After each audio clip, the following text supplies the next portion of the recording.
होगी। तो वो चीज हमें कब पता चलेगी, जब हम इस चीज को बना रहे हैं कंस्ट्रक्शन प्रैक्टिस में, मतलब कंस्ट्रक्शन कर रहे हैं तो हम लोग रेगुलर हो तो हमें पता लग जाएगा, तो हम अंडरस्टैंड कर लेंगे डिफेक्ट के कॉज को। और जब हमने उसको अंडरस्टैंड कर लिया तो हम क्या करेंगे, फ्यूचर में उसको अवॉइड कर देंगे। और ये टू इंश्योर द, मतलब हम इंश्योर करेंगे कि फ्यूचर में ये जो कंस्ट्रक्शन कर रहे हैं हम डिफेक्ट फ्री कंस्ट्रक्शन कर रहे हैं।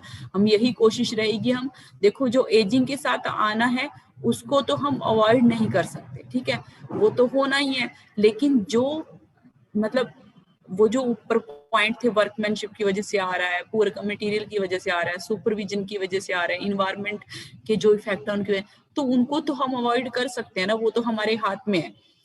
उसके बाद third, the knowledge and experience about repair material and method adopt to rectify defect will impart confidence for timely repair of defect same nature in future.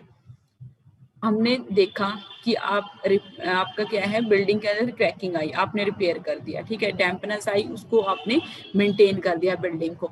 अब हमें ये चीज पता लगी कौन सा रिपेयर मटेरियल हमने यूज किया था। आपने पहले किसी और बिल्डिंग में दूसरी मटेरियल यूज किया, किसी में और मटेरियल यूज किया, आपको पता लग गया कि 4-5 मटेरियल यूज करके देख लिया आपने, उसमें से पता लग गया आपको कि ये वाला मटेरियल बेस्ट है। तो फ्यूचर में आप क्या करोगे, वही वाला मटेरियल क्या करोगे, प्रेफर करोगे।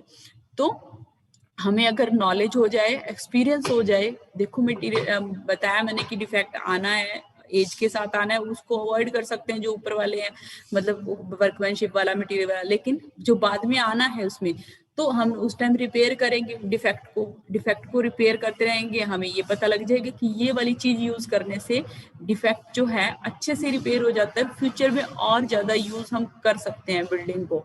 तो जब हम ये चीजें कर लेंगे, ठीक है, this will be help to put structure into effective use and extending the life of structure. ये आप ये यूज करके, ये मेथड हम जो भी सही सुटेबल मेथड उसको यूज करके क्या करेंगे, हम लोग बिल्डिंग के स्ट्रक्चर को इफेक्टिवली यूज कर पाएंगे और फ्यूचर में उसकी लाइफ को भी हम क्या करेंगे, एक्सटेंड कर देंगे, ठीक है।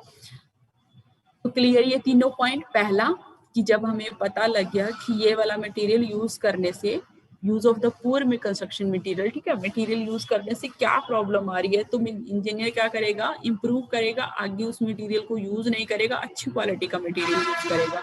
उसका सेकंड कि अगर हमें डिफेक्ट जो आ रहे हैं बिल्डिंग अंदर उसका रूट कॉज पता लग गया, कंस्ट्रक्शन हम कर रहे हैं, ठीक है, फ्यूचर में हम क्या करेंगे, जो कंस्ट्रक्शन करेंगे वो डिफेक्ट फ्री कंस्ट्रक्शन करेंगे, ठीक है। उसके बाद रिपेयरिंग, अब रिपेयरिंग मटेरियल पे आ गए कि जब आप रिपेयर कर रहे हो किसी को, अलग अलग मटेरियल यूज किया आपने, तो आपको पता लग जाएगा कि बेस्ट मटेरियल कौन सा है, कौन से जो आपका स्ट्रक्चर है, मतलब पेंट करते हैं, पेंट में भी अलग अलग टाइप, कई पेंट होते हैं जो खराब नहीं होते हैं ज्यादा जल्दी, ठीक है, कई है जो जल्दी खराब हो जाते हैं। तो हमें पता लग जाएगा, वो कैसे पता चलेगा कि कौन से वाला, अभी तो जो पेंटर है, ठीक है, वो पेंट करता है, उसको पता है भाई कौन से वाला सही है कौन से नहीं, या फिर जो मतलब ठेकेदार अगर वो, उनको भी पता रहता है क्योंकि किसी के उसमें यूज किया है, तो वह लोग अगर दिक्कत आएगी तो वो लोग उसको आके नहीं बताएंगे कि ऐसे ऐसे हमारी ये प्रॉब्लम होगी, आपने ये किया था, ठीक है, कंस्ट्रक्शन करी है तो उसको आके बता देंगे कि तुमने ये किया था तो उसमें ये प्रॉब्लम आ गया। तो उसको जो जहां से पॉजिटिव मिलेगा तो उस चीज को वो कंसिडर करके आगे वो चीज नहीं करेगा, ताकि वो उस चीज से बच जाए, ठीक है। तो ये हमें हेल्प करता है जब हम डिफेक्ट की टाइमली एनालिसिस करते हैं। उसके बाद ये कौन कौन से टिपिकल डिफेक्ट आते हैं बिल्डिंग के अंदर, ये इसने आगे मेंशन कर दिए। तो पहला कौन सा है, इरेगुलर फिनिश, ठीक है,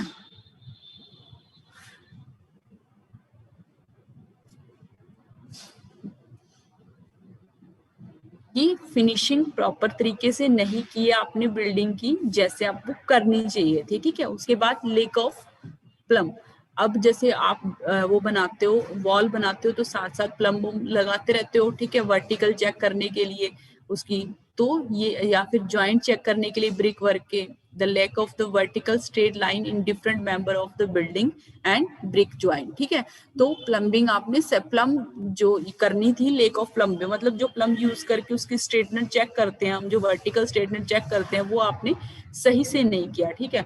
उसके बाद डेवलपमेंट ऑफ श्रिंकेज क्रैक, क्या है श्रिंकेज, तुम्हें पता है कि जब आपका जो स्ट्रक्चर होता है कंक्रीट है, जहाँ पे टेम्परेचर ज्यादा है तो वो क्या हो जाएगा, टेम्परेचर ज्यादा की वजह से वो सिकुड़ जाएगा, और जब सिकुड़ेगा तो उसमें क्रैकिंग आ जाएगी। ठीक है, तो ये प्रॉब्लम आ सकती है।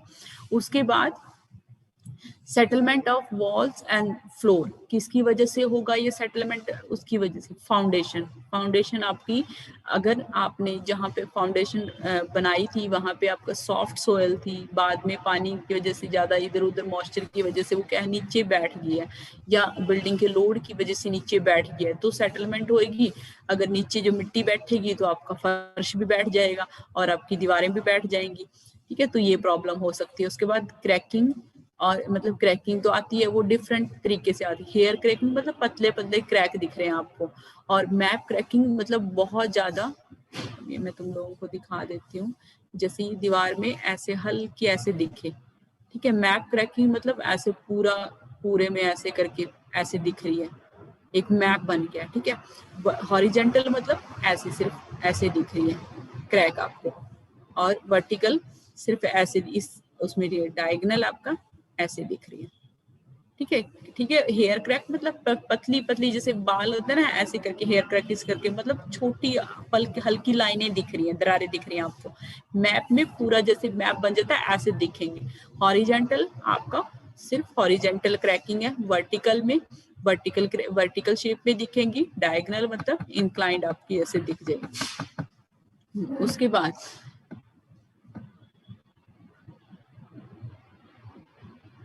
नेक्स्ट जो है पिलिंग आउट ऑफ प्लास्टर, मतलब प्लास्टर जो है वो उतर गया है। ठीक है, उतर जाता है प्लास्टर जब सही तरीके से नहीं यूज किया होता।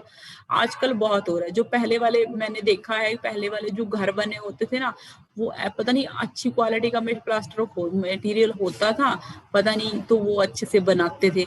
मतलब हमने जो बाद में मकान बनवाया था उसमें प्लास्टर उतर रहा है, लेकिन जो पहले वाले हैं इतने 10-12 साल से बने हुए हैं, 10 या 15-20 साल से